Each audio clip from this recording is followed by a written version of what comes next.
BBC Urdu کے programme سے Arabian میں خوش آمدید. ہمارے لندن اسٹوڈیو سے میں ہوں شفیع نقی جامعی. لیبیا میں حکومتی فورسز کا دعویٰ ہے کہ وہ سرت شہر کو نام نہاد دولت اسلامیہ کے کنٹرول سے واپس لینے میں کامیاب ہو رہی ہیں. ہاتھی دانت کی لالچ میں ان کے غیر قانونی شکار کے سبب دنیا سے افریقی ہاتھیوں کی نسل ختم ہونے کا خطرہ. اور برطانیہ میں سائنسداں دل کی بیماریوں میں مبتلا افراد کو دوا کے بجائے سبزی، پھل اور مچھلی کا استعمال کیوں تجویز کر رہے ہیں؟ لیبیا میں حکومتی فورسز کا دعویٰ ہے کہ وہ سرت شہر کو نام نہاد دولت اسلامیہ کے کنٹرول سے واپس لینے میں کامیاب ہو رہی ہیں. بحیرہ روم کے ساحل پر واقع سرت یورپ کی سرزمین کے سامنے ہے اور کچھ عرصے سے یہ خدشہ رہا ہے کہ دولت اسلامیہ کے جنگجو سرت کو یورپ میں حملے کرنے کے لیے استعمال کریں گے.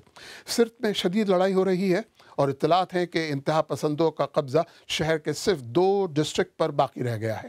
BBC عربی سروس کے فراس کیلانی کی خصوصی رپورٹ، فیاض احمد کی زبانی.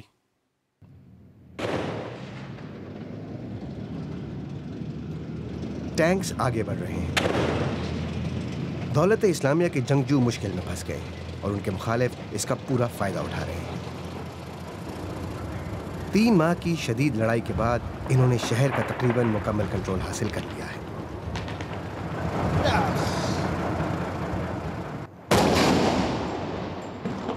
یورپ میں حملہ کرنے کے لیے دولت اسلامیہ کو بحیرہ روم کے ساحل پر واقع سرت شہر کا فائدہ اٹھانے کی امید تھی.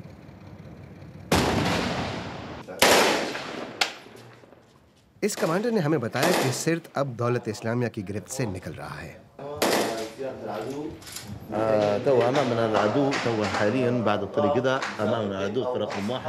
ہمارے سامنے یہ تمام علاقے دولت اسلامیہ کے قبضے میں ہیں. وہ یہاں سے نظر آتے ہیں، لیکن کچھ ہی دنوں میں ہم اس کا کنٹرول حاصل کر لیں گے. لیکن لڑائی ابھی ختم نہیں ہوئی. دولت اسلامیہ کے نشانہ باز اور خودکش بمبار ان کا راستہ روک رہے ہیں. یہ پیش رفت خاصی مہنگی پڑی ہے. ہمارے سامنے اس ہسپتال میں 30 سے زیادہ دولت اسلامیہ کے مخالف جنگجو دم توڑ گئے اور کم از کم 200 زخمیوں کو طبی امداد دی جا رہی تھی.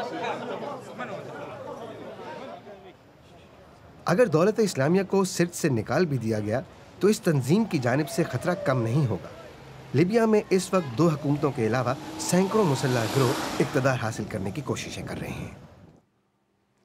خطے میں نام نہاد دولت اسلامیہ کے اثر و رسوخ اور ان کے خلاف جنگ کا جائزہ لینے کے لیے اس وقت ٹورانٹو سے میرے ساتھ موجود ہیں کامران بخاری. کامران بخاری صاحب، سرت میں یہ پیش رفت دولت اسلامیہ کے خلاف جنگ میں کس قدر اہم ہے؟ میں نہیں سمجھتا کہ شفیع صاحب یہ اتنی اہم ہے. اس کی 3 وجوہات ہیں. ایک تو یہ ہے کہ لیبیا کے اندر جو اڈا ٹھکانہ دولت اسلامیہ یا داعش کا تھا یا ہے، وہ اتنی اہمیت کا حامل نہیں ہے. وہ ایک آؤٹ پوسٹ ہے.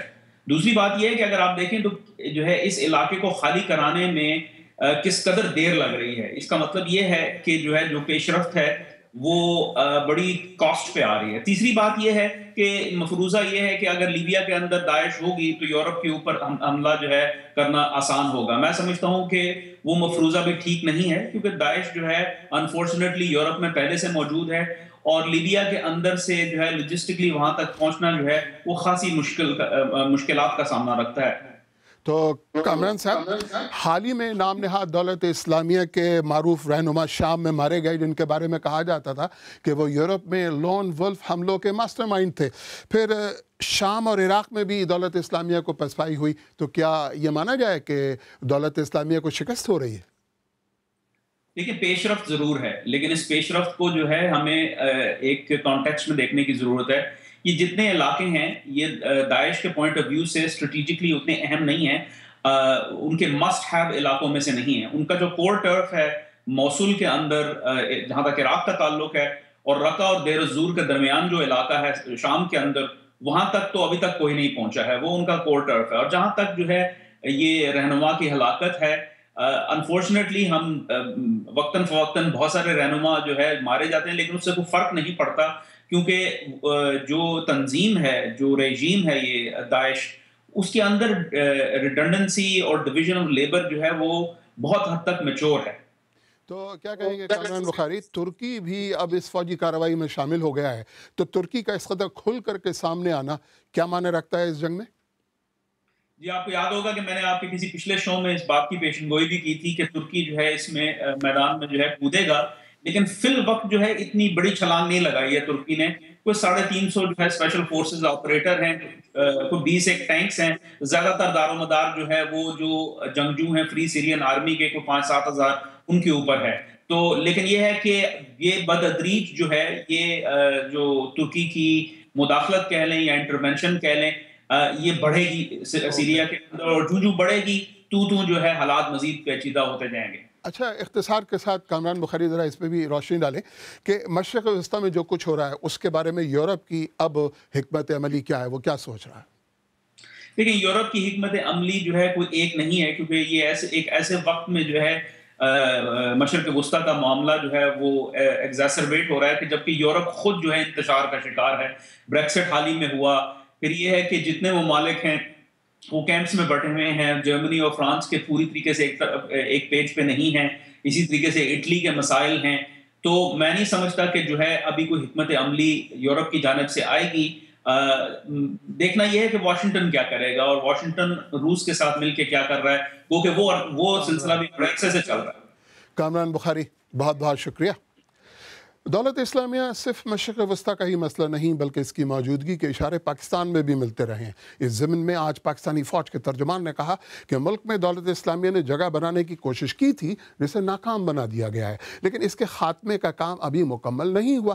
پاکستانی فوج کے شعبہ تعلقات عامہ کے ترجمان لیفٹیننٹ جنرل عاصم سلیم باجوہ نے راولپنڈی میں ایک پریس کانفرنس کے دوران کہا کہ دولت اسلامیہ کے 300 سے زیادہ اراکین گرفتار ہو چکے ہیں، جن میں ان کے امیر حافظ عمر بھی شامل. ان کا کہنا تھا کہ دولت اسلامیہ کے پاکستان میں 309 افراد میں سے 25 غیر ملکی تھے، جن میں افغانستان، عراق اور شام کے شہری بھی شامل تھے. برازیل کی معزول صدر ہار ماننے کو تیار نہیں. دلما روسیف نے اپنے مواخذے کے خلاف اپیل کرنے کا عزم کیا ہے.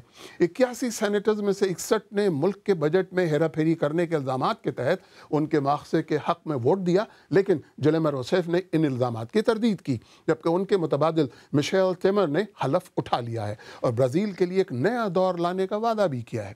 تفصیل کے ساتھ ایمن خواجہ.